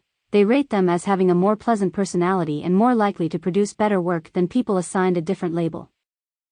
They even allocate more money and rewards to those in their group. Why are we so ready to discriminate so much on the basis of so little? Because it's in our DNA. For hunter-gatherers, it paid to be vigilant for differences between members of their own tribe, who might be competitors, and for outsiders, who would likely be attackers. Coalition formation, the grouping of individuals into teams, comes naturally when there is a shared purpose that also benefits each member. Cohesion among our own tribe or team was highly adaptive because we shared resources and enjoyed the group's protection against constant external threats. Unfortunately, we often let our group membership do our thinking for us. Jeffrey Cohen and his colleagues 45 recruited a large number of self-identified liberals and conservatives and asked them to evaluate proposals for two welfare reform programs, one a generous program and the other a more austere program that provided fewer benefits to welfare recipients. As expected, liberals preferred the generous plan and conservatives favored the more stringent one. Next, a separate group of liberals and conservatives looked at the same plans, which were labeled as having been proposed either by Democrats or Republicans. This time, group membership completely trumped the content of the proposal. Liberals preferred the plan they thought came from Democrats and conservatives preferred the plans they thought came from Republicans, regardless of the actual content they read. Objective policy content had no effect whatsoever on the judges. Notably, this party-over-policy effect was as strong among people who were knowledgeable about welfare issues as it was among people who were not. Moreover, participants insisted they formed their attitude logically, based on the policy alone, even though it was clear that their preferences were driven by group affiliation. Turn on the news and listen to political pundits defending their party's candidate or position, and you will see this phenomenon play out repeatedly. Read through the comments thread of any politically biased news story, and you'll see the same thing, the reflexive devaluation by us of any ideas coming from them. Such biases emerge whenever teams or groups have competing interests, as shown in another classic study of partisanship among fans in a football game between Princeton and Dartmouth. The game is remembered as the roughest and dirtiest in the history of either school. Sometime after the game, Albert Hastorf of Dartmouth and Hadley Cantrell of Princeton 46 visited both schools and showed films of the game to students. The students were instructed to be completely objective while watching the film and to write down each infraction of the rules, how it started and who was at fault. As with Cohen's political partisans, there was a big difference in the way students at each university viewed this game. Each side saw their fellow students as victims rather than perpetrators of illegal aggression. Moreover, this was no minor distortion. Princeton students saw fully twice as many violations on the part of the Dartmouth players as the Dartmouth students saw. Cognitive scientists Stephen Sloman and Philip Fernbach 47 argue that we literally think in groups rather than as rational individuals, especially in today's complex world, where we need the expertise of others for almost everything we do. It may take a tribe to raise a child, but it also takes a tribe to cure a disease or get to the moon or design a self-driving car. From an evolutionary perspective, relying on the knowledge of others has worked well for human beings, except, of course, when it doesn't. Tribal thinking is natural, but is it inevitable? Not necessarily. Our history is replete with shifting alliances and attitudes rooted in us, them distinctions. An ally we think is terrific one year can become an enemy or competitor next year, or vice versa. As Daniel Rudkin and Jay Van Bavel point out, 48 such shifts provide hope that we needn't resign ourselves to a future of tribalism. We can train ourselves to correct our hardwired automatic impulses toward treating us as friends and them as threats. In experiments, if group members are given the time and motivation to apply reason and deliberation, to think about whether it was fair to punish a member of an outgroup, they were less apt to discriminate or act unfairly. 49. The central social motives. Human beings have many universal physical needs for survival, but we also have certain basic social motives that shape our thinking, emotions, and relationships. All human beings pursue social motives to varying degrees, as dictated by their culture, their individual personalities, and the details of the situation. When these motives are satisfied, we tend to feel good. When they are frustrated or when circumstances place them in conflict, we feel stressed, unhappy, and even less than human. Susan Fiske, a pioneer in social cognition research, has identified a core group of these motives. 50. Belonging. Of all the motives that govern social life, the most important is belonging, our desire for stable, meaningful connections with others. 51. We long to fit in. As we saw earlier, even a mild dose of exclusion during a game of cyberball with two unseen strangers sets off alarms in our brains akin to those of physical pain. College students who recalled episodes of exclusion, or who were excluded during a brief game in the laboratory, later rated themselves as less human than students who were not led to feel excluded. This root social motive is the reason that long periods of involuntary isolation are not only unpleasant, they are also psychologically damaging, generating depression, anxiety, and self-destructive impulses. The suicide rate is many times higher among prisoners kept in solitary confinement than among the total prison population. It's truly the cruelest of punishments. 52 Craig Haney, who has studied prisoners who have been kept for years in total isolation, observed that they are not sure that they exist and, if they do, exactly who they are. 53. On a less extreme level, feeling socially disconnected can cause people to lose the ability to regulate their emotions and control their attention, behavior, and impulses. Rejected, isolated students tend to do worse on tests, eat more junk food, and behave more aggressively than do students who feel part of a group. 54. A threatened or diminished sense of belonging also changes the way people process and interpret information, at once making them more open to interaction with others but also more cautious of rejection, and thus hypersensitive to other people's behavior. 55. It's as if they say to themselves, I really want to be accepted by this group, but I'll keep an eagle eye out for signs they don't want me. The need to belong fosters conformity and smooth relationships and generates many of our customs. Consider music. Why has every known culture developed some form of song, dance, rhythm, or melody? Is it a byproduct of evolution with no special value? Given music's universality, that answer is unlikely. Rather, music exists everywhere because of its power to organize individuals into a coordinated group or team in a way that nothing else quite can, transmitting information about a group's mood or intended purpose to many people at once. Think of tribal war drums or military marches, which bring soldiers into order and prepare them for battle. Think of how college fight songs at sporting events pump up and organize thousands of individual spectators into a unified crowd. Think of how concertgoers sway in synchrony with the music, and how all of us can be moved to tears or laughter or dancing by our favorite songs. Music is essential because it connects us, emotionally, with others. 56. Understanding others and predicting accurately. Human beings have a strong motive to be accurate in how we read and understand people and situations, accurate enough to navigate the world safely and in a way that optimizes our relationships. We want to be able to predict what will happen and make sense of the things that do happen. When this sense-making motive is frustrated, the uncertainty we feel can be unnerving. When a situation is stable and certain, we can prepare, adapt, and move on. Uncertainty keeps us in limbo, unable to brace ourselves for what's coming. Indeed, we feel better knowing for sure that something bad is coming than suspecting that something bad might happen. In one study, 57 participants played a video game while connected to a shock generator and a monitor of their stress levels. They received a mild but painful shock on their hand each time they turned over a digital rock and found a digital snake beneath it. As some players continued, they got better at predicting which rocks had snakes hiding under them, and thus they could predict when they would get a shock. They couldn't avoid the shock, but they knew when it was coming.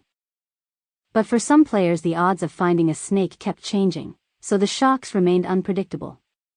Players who were certain that they were going to find a snake had significantly lower stress levels than those who were uncertain. Control certainty, even unhappy certainty, satisfies a third strong social motive, the need for control, the feeling that we have the autonomy and competence to direct our own actions and make things happen. A sense of control contributes to our well-being because it gives us feelings of initiative and competence to get things done.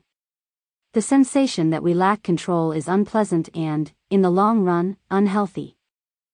Bruce McEwen 58 has found that humans and other primates who are on the lower rungs of social hierarchies, who have relatively little control over their lives, and who can be pushed around by a larger, more dominant monkey or by a boss, tend to suffer the most stress-related illness and die significantly earlier than their higher status peers. For many people, a sense of control is so central to well-being that they act as though they have control when they don't. They are more reluctant to part with a lottery ticket if they have chosen their own numbers, for instance, and they believe shaking the dice vigorously in a game of craps will yield higher numbers. A need to matter. Human beings have a strong motive to feel that they are worthy, have social status in their community, and have positive reputations. They want their lives to matter, whether it's to one other person, to their families, or to the world, Fisk calls this a motive for self-enhancement. Indeed, how much we admire ourselves is directly related to how we think we are valued by others. 59. This motive expresses itself in many ways, from trying to improve ourselves, to improving our communities, to becoming active in politics, to displaying wealth and signs of status, to performing small acts of kindness. Conversely, when people feel that they don't matter, when they feel that society doesn't care if they live or die, if the jobs that gave them stability and meaning are gone, the result can be despair or angry protest.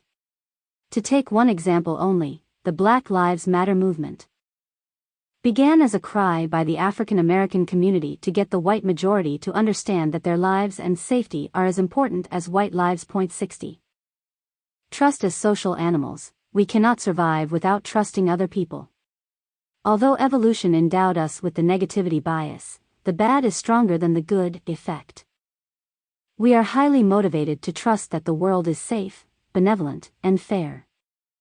We want to feel that others will ensure our safety, treat us with kindness, and provide us with resources. Despite the risks of making ourselves vulnerable by trusting, we generally do expect that others, particularly those similar to us, will not do us harm. As with all the social motives, people differ in how much they trust others and the world, partly because of their individual temperamental dispositions and partly because of their early childhood experiences. But we are so inclined to trust that we feel surprised, angered, and hurt when other people cheat or deceive us. Trusting others makes interactions simpler and more pleasant. It frees us from worry that others are out to get us or that they will gossip about us if we reveal our genuine selves. The Victorian novelist George Eliot expressed this well when she wrote, "What loneliness is lonelier than distrust." As we do with the other social motives, we often distort our view of the world to satisfy our desire for trust and maintain our underlying faith in a benevolent world. If you, or someone you know, has been robbed, raped, attacked, or suffered other trauma, you know how disorienting this experience is, because, in addition to the shock and pain of the event, it temporarily wrecks the assumption that the world is safe, just, and fair. Our trust has been shattered. In a common but unfortunate attempt to feel better and assure ourselves that such a thing could never happen to us, we may resort to blaming the victim, trying to find reasons that the victim did something to invite such treatment. 61. A concluding word on social motives. Throughout this book, you will see how an understanding of these social motives provides a lens through which to view social cognition and behavior. We do our best work when we feel that we belong, when we can predict results, when we are free to make choices and be in control, when we get to do work that makes us feel useful, and when we trust our loved ones and colleagues. 62. Therefore, when people believe things that aren't true, or do things that seem crazy, it's often the case that these core motives have been warped in some way. In Chapter 1, I raised the question of why middle-class teenagers with no particularly deep connection to religious fundamentalism would leave their homes to join a terrorist group. Who in their right mind would seek pleasure by leaving a stable home to join ISIS, quite possibly to become a suicide bomber? Ari Kruglansky, an expert on terrorism, has found several commonalities among terrorists, and 3 central motives stand out. 63. First, they have an intense desire to belong, to be part of a larger group that provides them with an identity and purpose. Second, they have a high need for certainty, order, and structure. The black and white dogma of fundamentalist groups provides them with clear answers, with the certainty they crave in an uncertain world. Third, belonging to a terrorist group resolves their feeling that their lives are trivial and meaningless. It provides them with significance, an intense feeling that their lives matter. I want to emphasize that most human beings find ways to fulfill these universal needs in ways compatible with living peaceably in their societies. But for those who feel marginalized and alienated, the need to belong and to matter can be more precious than life itself. Perceiving and explaining our social worlds. Every day of our lives, we seek to explain a great variety of events. Why are the North Koreans behaving so erratically? Why did that attractive person across the room ignore me? How come I did so poorly and you did so well on the recent essay assignment? Our explanations are often rational and accurate, but they are also vulnerable to bias and inaccuracy. Attributions and explanations. Why do people do what they do? In the mid-20th century, Fritz Heider and Harold Kelly argued that people think like naive scientists. 64 They might not test their hypotheses about behavior as systematically as professional scientists do, but they try to understand why other people act as they do. In this goal, they make causal attributions. They want to know what caused Joe to be mean or Jim to be generous. Do these guys always behave selfishly or generously, or did the situation influence their actions? Let's say you and a friend are walking across campus when you see your classmate Margot kissing Scott. Why is she doing that? Your friend asks you. I thought she hated him. According to attribution theory, people make one of two kinds of causal explanations before they answer. One explanation has to do with the person's typical personality, the other has to do with the situation the person is in. Does Margot go around kissing almost everyone at the drop of a hat? If so, you would probably conclude that she kissed Scott because she is a highly affectionate person. That is a dispositional attribution. You are inferring that a person is behaving in a particular way because of something internal to that person, such as a personality trait or motive. Attribution theory. A theory that describes the way in which people explain the causes of their own and other people's behavior. But suppose you learn that almost everybody kisses Scott. Now you might infer that Margot kissed Scott because Scott is a kissable guy, a situational attribution for her behavior. Finally, if Margot kisses only Scott and no one else kisses Scott, the distinctiveness of the kissing is likely due to some special relationship between them. You will probably conclude that either they are in love or Scott has done something especially deserving of a kiss. This kind of attributional analysis can be extremely useful and can help us with far weightier decisions than determining why one person kisses another. Teachers must figure out why students struggle. Juries must decide a defendant's innocence or guilt. Nations must decide how to respond to the provocations of other nations. In all such cases, the attributions that we make will have powerful consequences. For that reason, social psychologists have identified a number of influences on our attributions and explanations: the fundamental attribution error, self-fulfilling prophecies, and self-serving biases.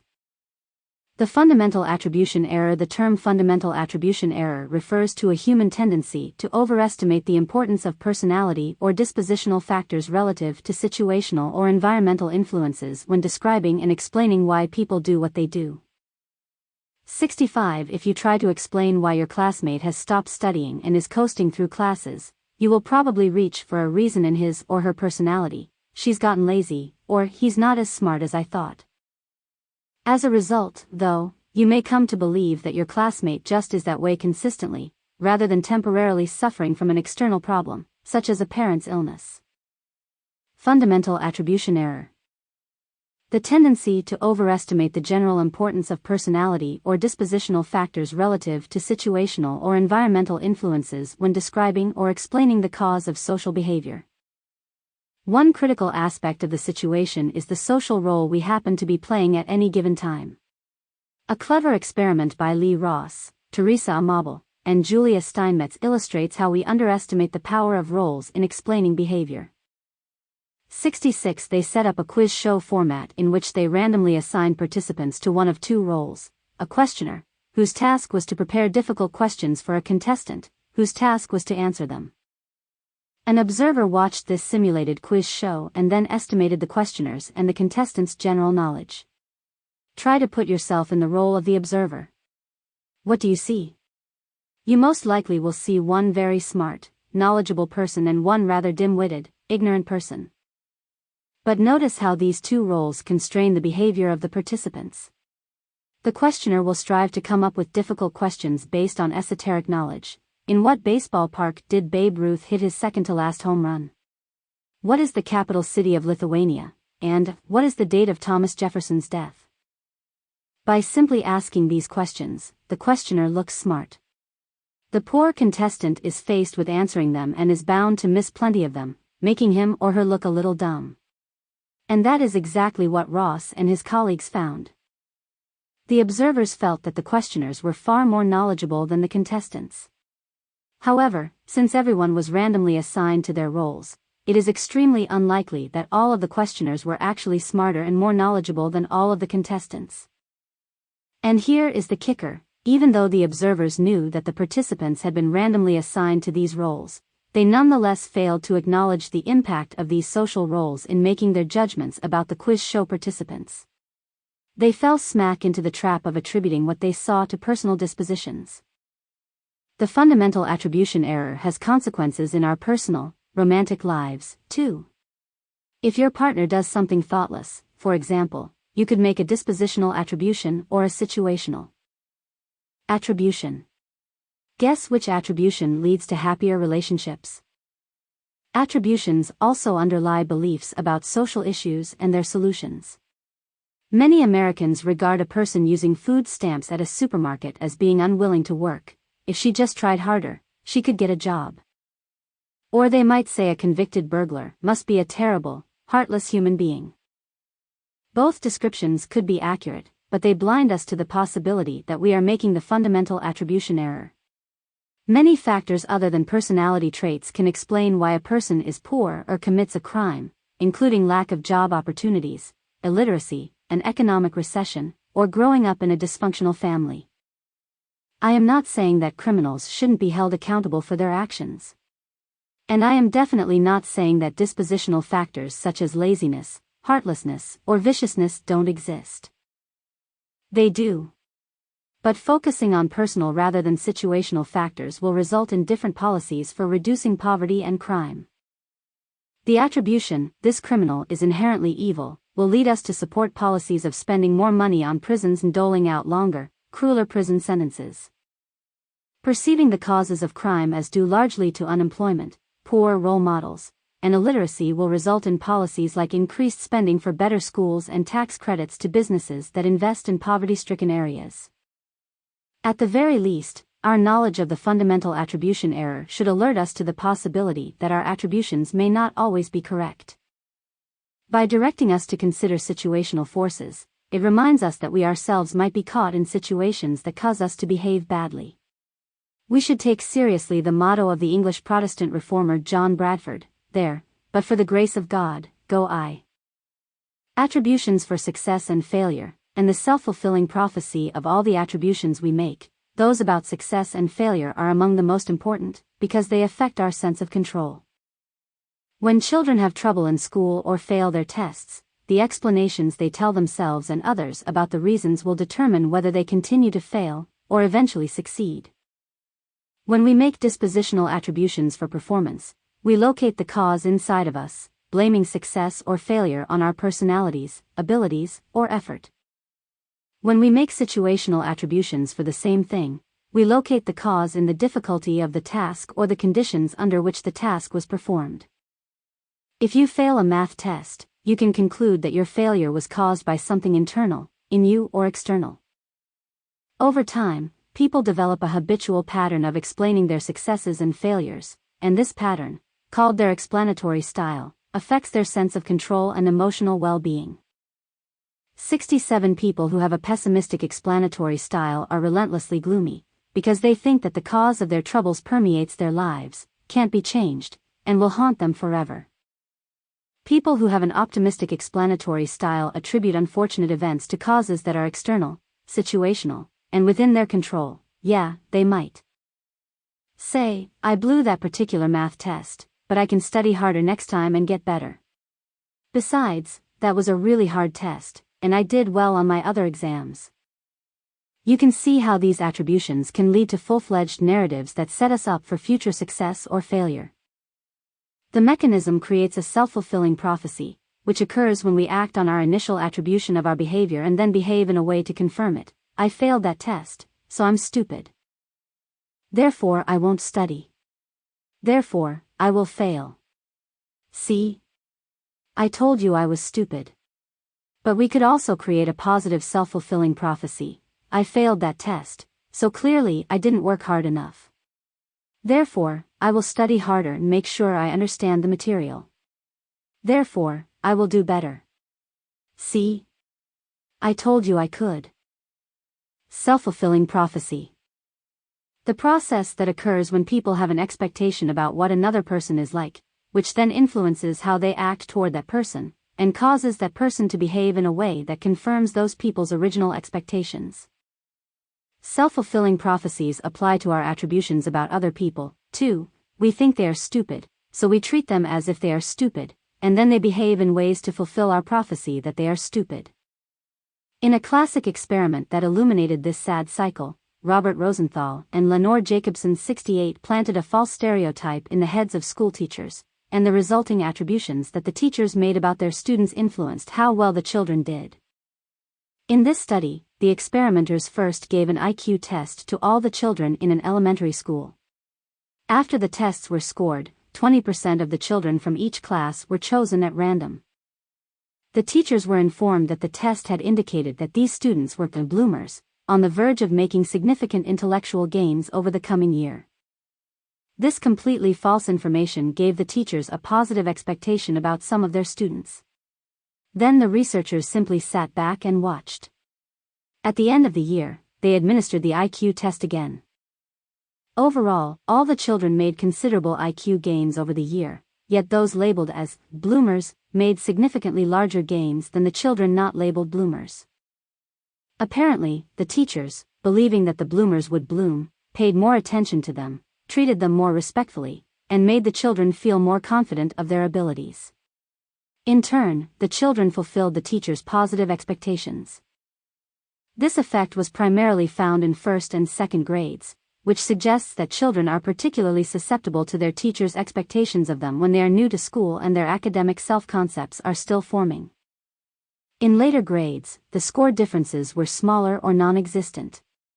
However, for students belonging to minority groups, the impact of teacher expectations was larger and spanned more grades, suggesting that minority status leaves children especially sensitive to the way their teachers treat them. 69. The effects of context on social judgments. A basic principle of social cognition is that all judgment is relative. How we perceive and think about a person or an event depends on its social context.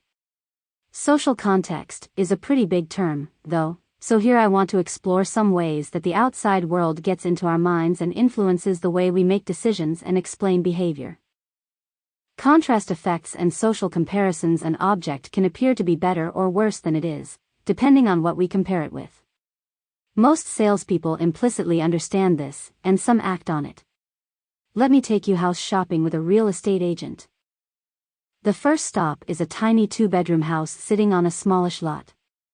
The house needs a new coat of paint, the interior is in disarray, the linoleum in the kitchen is buckling, the living room carpet is worn and smells bad. When the realtor tells you the asking price, you are stunned. Holy cow! They want that much for this place? Who'd be dumb enough to pay so much for this shack? Certainly not you, and probably not anyone else. Now the agent takes you to an average-looking house. How do you suppose that viewing that dilapidated house first might influence your evaluation of the second one? Right you are. The dilapidated house is a decoy, designed to influence your perception of the next ones. On most restaurant wine lists, you'll typically find a wide price range for each variety of wine. Let's say there are 4 Merlots, at $14, $35, $70, and $170 per bottle. Although the restaurant may not sell much of the $170 wine, its existence makes the other wines look cheaper by comparison. And because most people don't want to appear cheap by ordering the least expensive bottle on the list, the strategic placement of the outrageously pricey decoy allows the restaurant to jack up the price of the second and third cheapest bottles, charging you a good deal more than they are worth. 70. The principle behind the use of such decoys is the contrast effect, a change in how good something looks to you in contrast to a similar item. In contrast to the overpriced shack, the average-looking house with the average price is a great find. In contrast to a $170 bottle of wine, the pricey $70 bottle seems just right. When any object is contrasted with something similar but not as good, it is judged to be prettier, taller, or a better bargain than would normally be the case. In Jonathan Swift's classic novel Gulliver's Travels, the hero, a man of normal height, was regarded as a giant when traveling among the residents of Lilliput but a dwarf when traveling among the actual giants of Brobdingnag. Contrast effect. An object appears to be better or worse than it is, depending on the quality of the objects with which it is compared. Contrast effects can be strategically used to great effect. A used car dealer may place an old clunker on the lot to improve the appearance of the autos in its immediate vicinity. A presidential candidate may select a vice presidential running mate of lesser stature to enhance the positive perception of his or her own presidential qualities. Often we do not pay much attention to the influence of context, much less question the validity of the alternatives presented. This enhances the power of context makers, such as politicians, advertisers, and sales agents. The context they create influences our perceptions and judgments, lulling us into decisions that we might not otherwise make. Important judgments we make about ourselves can also be influenced by contrast effects. One of the most potent sources of information about ourselves is social comparison, the process by which we evaluate our abilities, achievements, attitudes, and other attributes by comparing ourselves to others. Depending on whom we compare ourselves to, the results can be informative, comforting, inspiring, or deflating.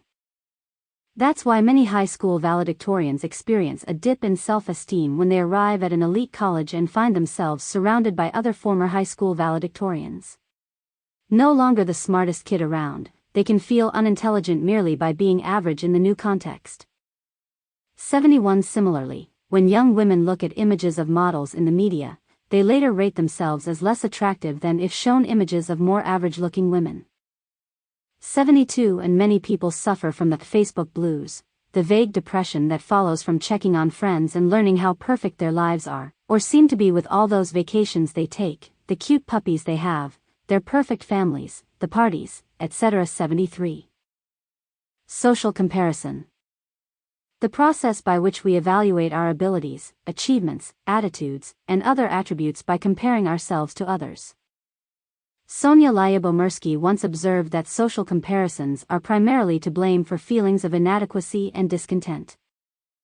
No matter how good your situation, after all, there will always be someone who can provide an unfavorable contrast, someone with a stronger body, more athletic skills, more Facebook friends, a bigger paycheck, or a larger yacht.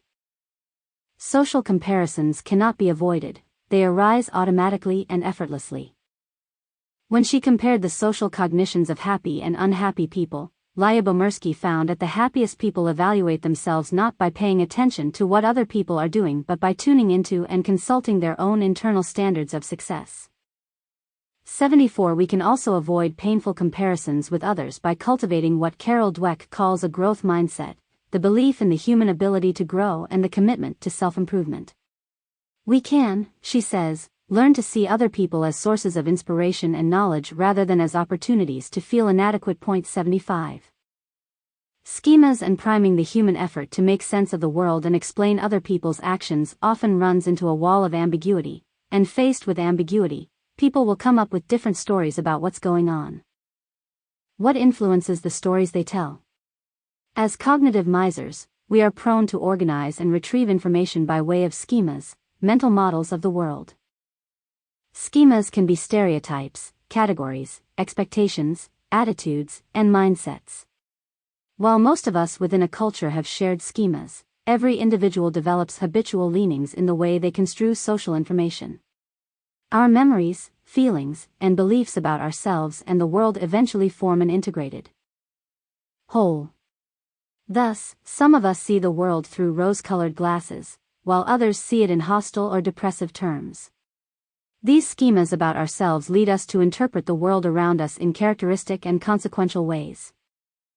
Schemas can be activated through priming, the use of subtle cues that direct our thinking. A classic study by Tori Higgins, William Rolls, and Carl Jones illustrates the role of priming in the formation of impressions about other people. 76. In their experiment, college students participated in two apparently different research projects, one on perception and one on reading comprehension. The first experiment served to prime different trait categories. Some of the students were asked to remember a list of positive traits, and the others were asked to remember a list of negative traits.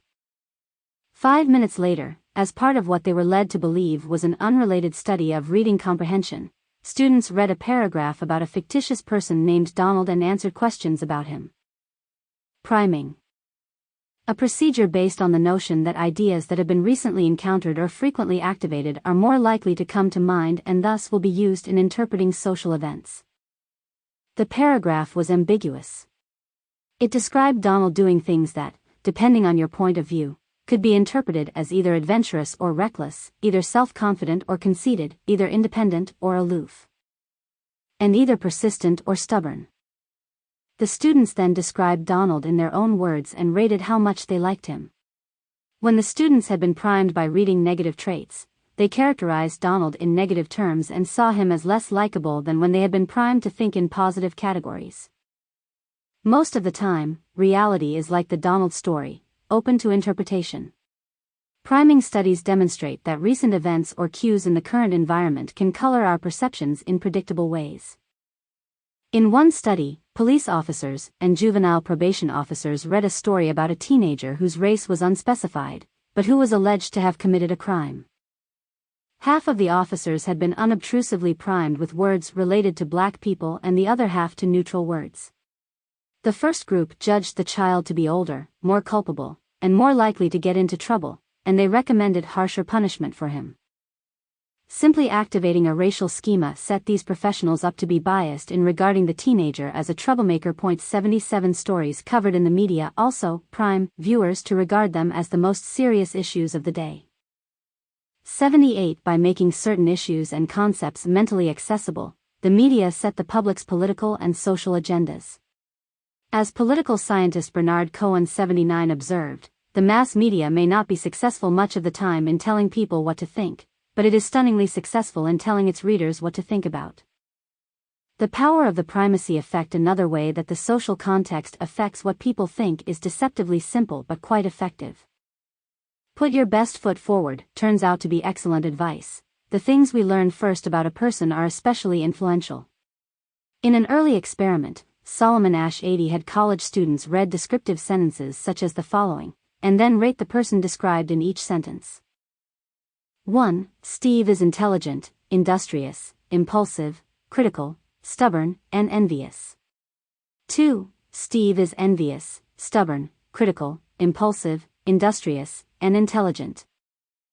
The two sentences contain exactly the same information about Steve. However, the first option puts the positive traits first, whereas the second option puts them last. Students rated Steve more positively when he was described with the first sentence. This is called the primacy effect, referring to the fact that early information has more influence than later information. When you describe yourself on social media or on a job or graduate school application, the words you use first can say as much about you as which words you use. Naturally, primacy effects can be misleading. What people learn first about you in real life may not be the most important things about you. Yet what comes first in the narrative they hear about you often determines how they respond to you.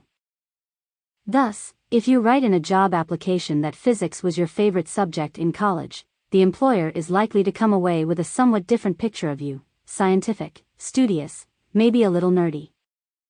If you reveal this fact early in the essay rather than at the end. Primacy effect. The effect that occurs when information encountered first has more impact on our impressions or beliefs than subsequent information. The primacy effect has been corroborated many times in different ways. In experiments by Edward Jones and his colleagues, 81 participants observed an individual taking an intelligence test consisting of 30 items. In each case, the person answered 15 of the 30 questions correctly.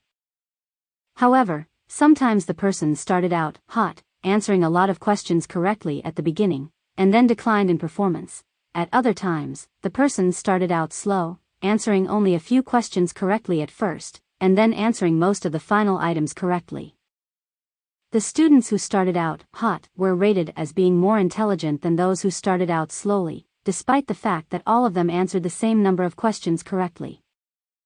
Of course, sometimes we are not simply sitting back, passively observing the people we are judging. We are interacting with them and actively influencing them, and we may have motives that shape our perceptions.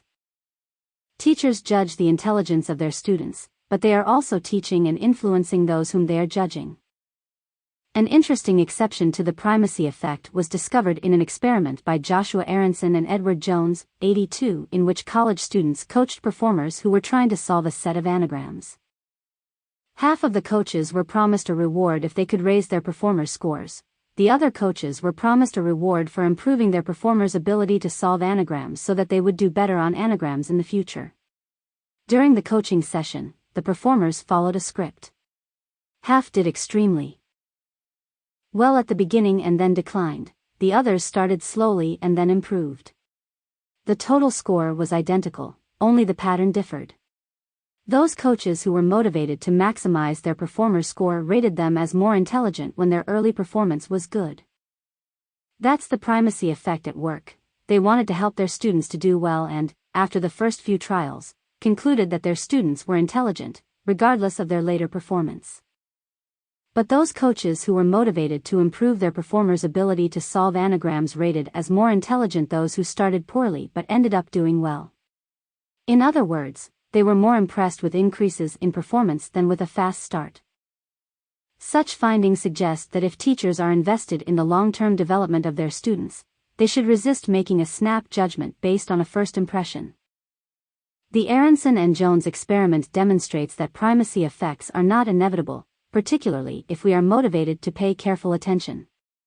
But the tendency toward cognitive miserliness means that first impressions form quickly and endure. Navigating our social worlds, heuristics and memories.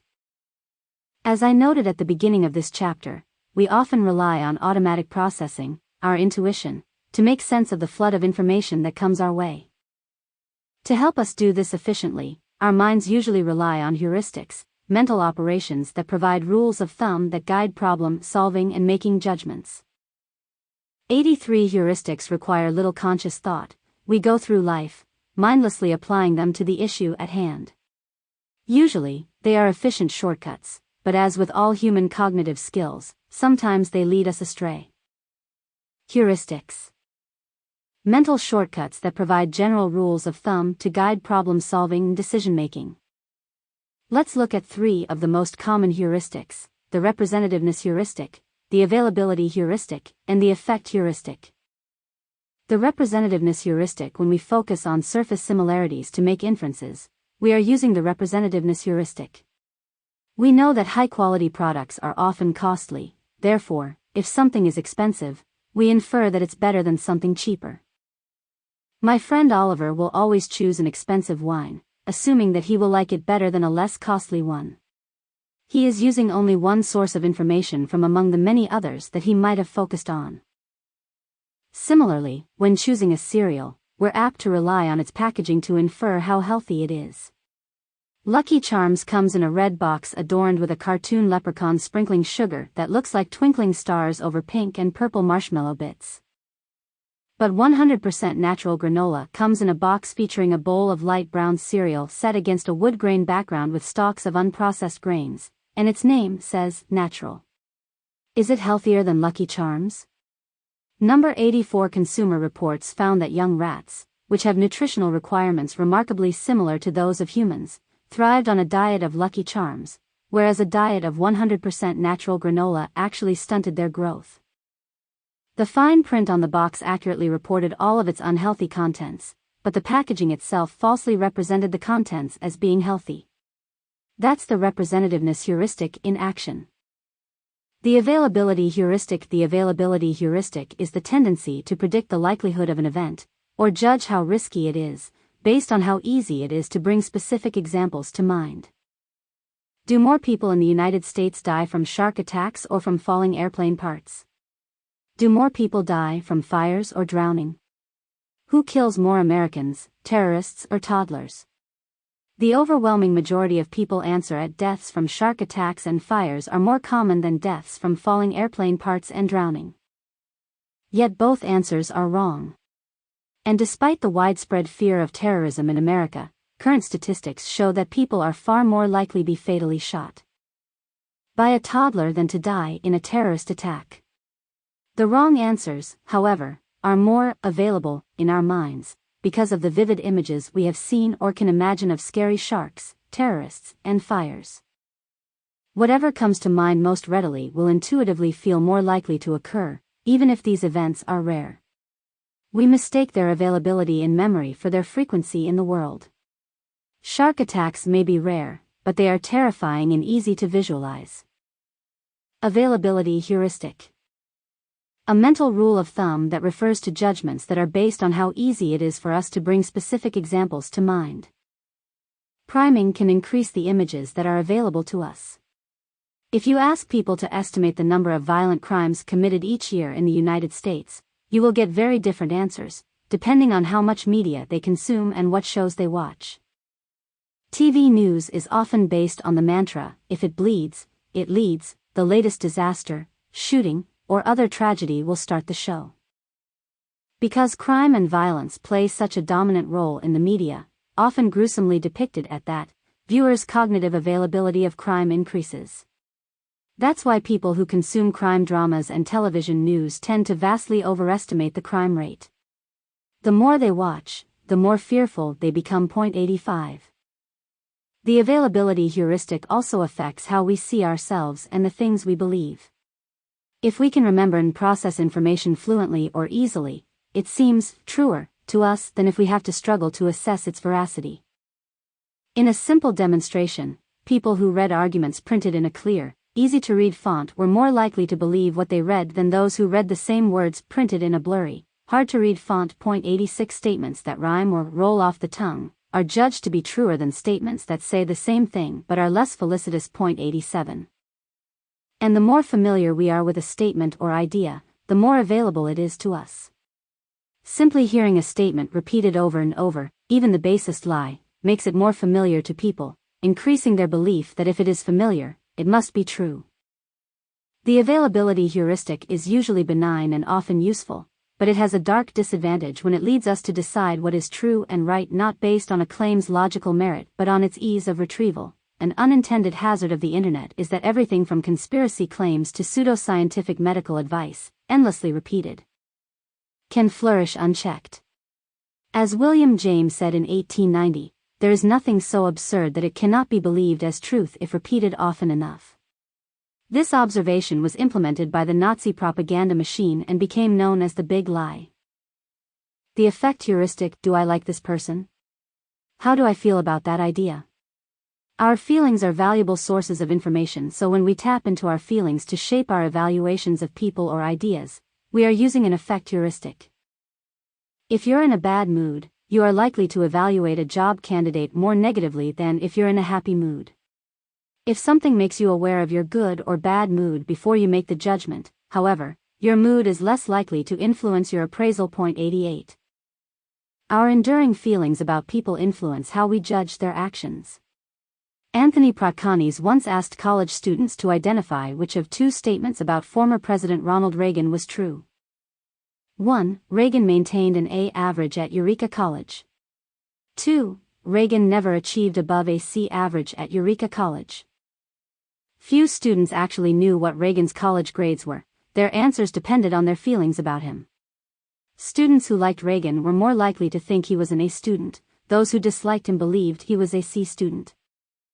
This phenomenon is sometimes called the halo effect, a bias in which a favorable or unfavorable feeling colors specific inferences and future expectations about a person. We likewise look inward and consult our feelings to predict how others will act.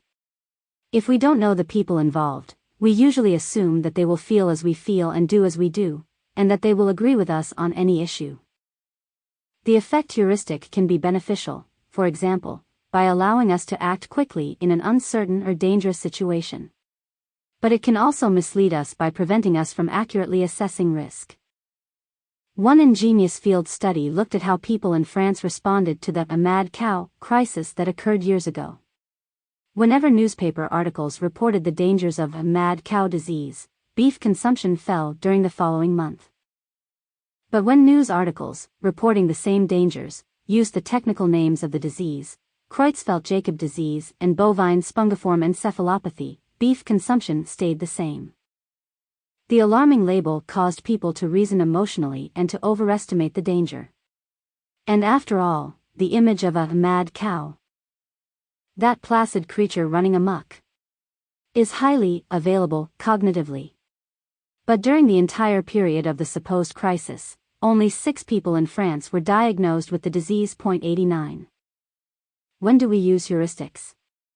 Fortunately, we do not have to rely on cognitive shortcuts. When buying cereal, we can carefully read the ingredients on the cereal box or consult the web.